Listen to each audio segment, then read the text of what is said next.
Indian armed forces లేటెస్ట్గా ఒక test చేశారు, అగ్ని-4.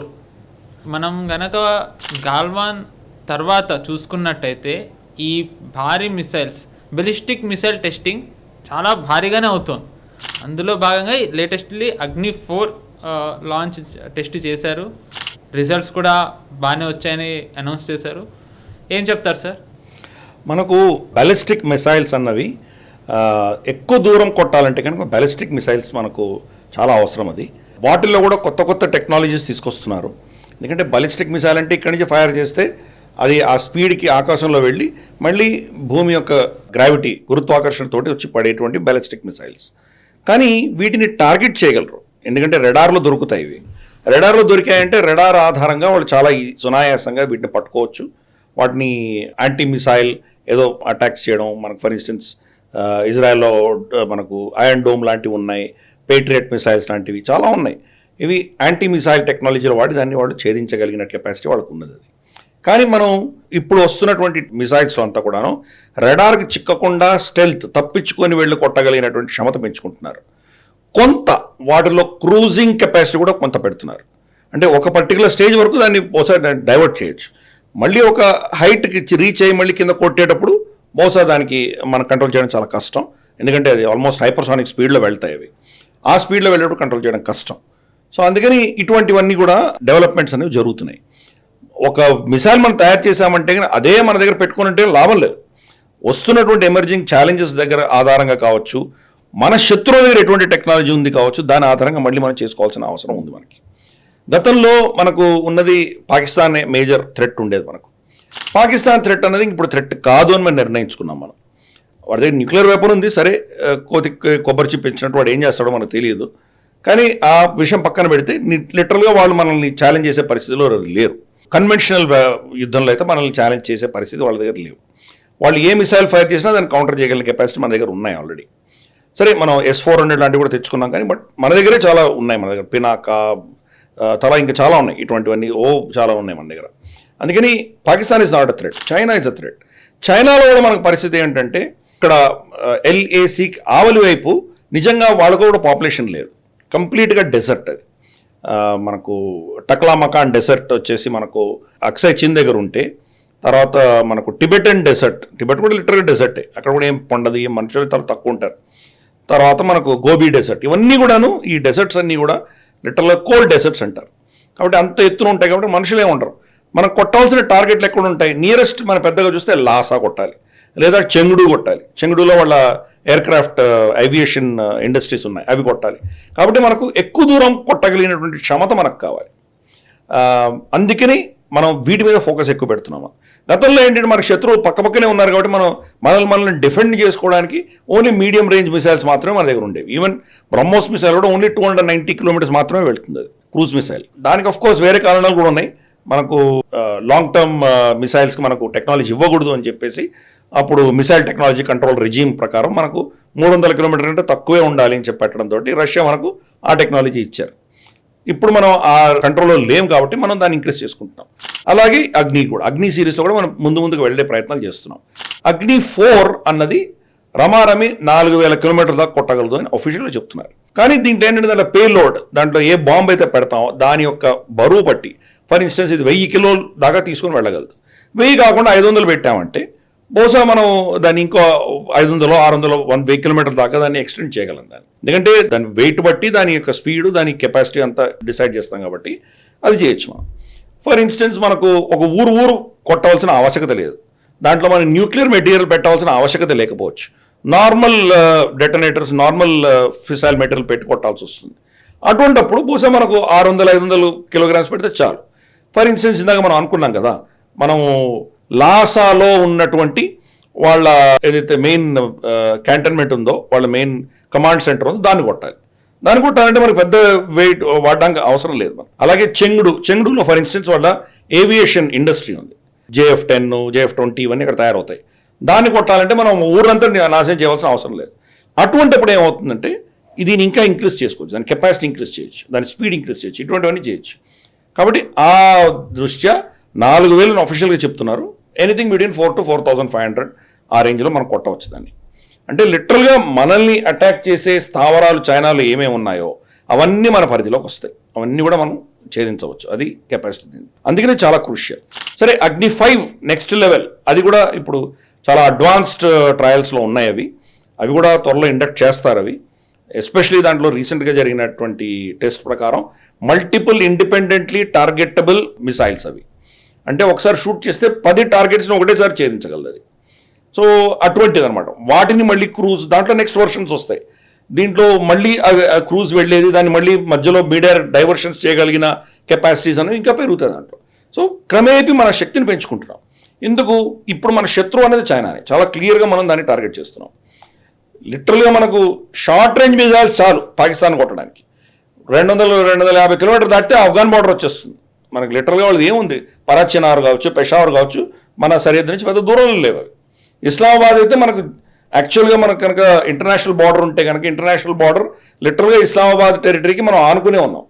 వాళ్ళు కొంత ఎల్ఓసి పెట్టుకున్నారు కాబట్టి, కొంత పిఓజేకే బఫర్ ఉంది కాబట్టి ఇంకొక 50 కిలోమీటర్ కలిసి వచ్చాయి. తిప్పి కొడితే 100 కిలోమీటర్ కూడా లేవు మన బార్డర్ నుంచి. 100 కిలోమీటర్ కంటే లోపే ఇస్లామాబాద్ ఉంది. కాబట్టి పాకిస్తాన్ మనకు థ్రెట్టే కాదు. అందుకని ఈ లాంగ్ రేంజ్ మిసైల్స్ అనేవి మనం పెట్టుకుంటున్నాము. దీంట్లో ఇందాక నేను చెప్పినట్లు నార్మల్ టిపికల్ బెలిస్టిక్ మిసైల్ అయితే ఒకసారి ఫైర్ చేస్తే వెళ్ళి అక్కడ పడ్డం తప్ప ఇంకేం ఉండదు. ఇప్పుడు వస్తున్న ఛాలెంజెస్ ప్రకారం దాంట్లో స్టెల్త్ తీసుకురావడము, రెడార్ డిటెక్షన్ టెక్నాలజీస్ దాంట్లో పెట్టడము, అలాగే కొంత ఎంత వీలైతే అంత క్రూజింగ్ దాంట్లో పెట్టడం, ఇటువంటివన్నీ వస్తున్నాయి. అందుకని E4 అన్నది మన ఫ్రంట్ లైన్ అటాక్ మిసైల్ ఈరోజు మన దగ్గర ఉన్నది. లాంగెస్ట్ రేంజ్ అదే, లిటరల్గా మనకి ఇండక్ట్ అయింది అదే. అఫ్ కోర్స్ మనకు K5 మనకు సముద్రంలో సబ్మరీన్స్ నుంచి కొట్టగలిగింది ఒకటి ఉంది. అది బహుశా అది 6000 కిలోమీటర్ల దాకా కొట్టగలదు అంటున్నాం. ల్యాండ్ బేస్డ్ లిటరల్గా చెప్పాలంటే అగ్ని 4 ఈరోజు ఇండక్ట్ అయ్యి మన దగ్గర సఫిషియెంట్ నంబర్స్ అంతా డిప్లాయ్ చేసింది ఇవే ఉన్నాయి. ఇంకా అగ్ని 5 టెస్టింగ్ స్టేజ్లో ఉన్నాయి. కొన్ని వర్షన్స్ ఇచ్చారు, వీళ్ళకి డెలివరీ చేశారు, కానీ అంత సఫిషియెంట్ మా ఇంకా దీంట్లో నంబర్లో లేవు. సో అగ్ని 4 అన్నది ఈరోజు మనకు మోస్ట్ లీథల్ న్యూక్లియర్ వెపన్ అని చెప్పొచ్చు. మనం న్యూక్లియర్ డెలివరీ చేయాలంటే, మన మీద ఎవరైనా దాడి చేస్తే న్యూక్లియర్ అటాక్ చేయాలంటే అది మన దగ్గర ఈరోజు ఉన్నది. అది వాళ్ళకు దొరకకుండా, మనకు చాలా పెద్ద టెరిటరీ ఉంది కాబట్టి వాళ్ళు మనల్ని అటాక్ చేస్తే తట్టుకునే శక్తితో ఉండాలి కాబట్టి చాలా డిఫరెంట్ టెరెన్స్లో పెట్టాం. దేశవ్యాప్తంగా దాన్ని మనం ఎక్కడెక్కడో దాచిపెట్టాం. ఫర్ ఇన్స్టెన్స్ ఇప్పుడు ఎక్కడో గుజరాత్ నుంచి నేను చైనాకు కొట్టాలంటే ఆల్మోస్ట్ 2500 కిలోమీటర్లు భారత భూభాగమే దాటి వెళ్ళాలి వాళ్ళు. కానీ చైనాలో వెళ్తే చేస్తే కూస్తే 1000-500 కిలోమీటర్ల లోపలే కొట్టాల్సి వస్తుంది. కాబట్టి దానికి కూడా సిద్ధంగా ఉన్నాం మనం. అందుకని అగ్ని 4 అన్నది మనకు మన బార్డర్స్ దాటి కొట్టగలిగినటువంటి క్షమత మనం పెట్టుకుంటున్నాం. అగ్ని 5 ఆఫ్ కోర్స్ 6,000 to 8,000 కిలోమీటర్స్ దాకా వెళ్ళేటువంటి క్షమత రాబోతున్నది. సో ఇవన్నీ కూడాను మన series of attack missiles, defensive missiles కాదు, attack missiles, especially strategic missiles. అంటే దాంట్లో న్యూక్లియర్ బాంబుని డెలివరీ చేయగలిగినటువంటి కెపాసిటీ ఉన్నటువంటి మిసైల్స్ ఇవి. మనం ఒక ఎపిసోడ్లో చర్చించుకున్నాం కూడా, ఈ మిసైల్స్ ఎలా దాని డెటనేషన్ అవుతాయి. కొన్ని ల్యాండ్ అయిన తర్వాత డెటనేట్ అవుతుంది.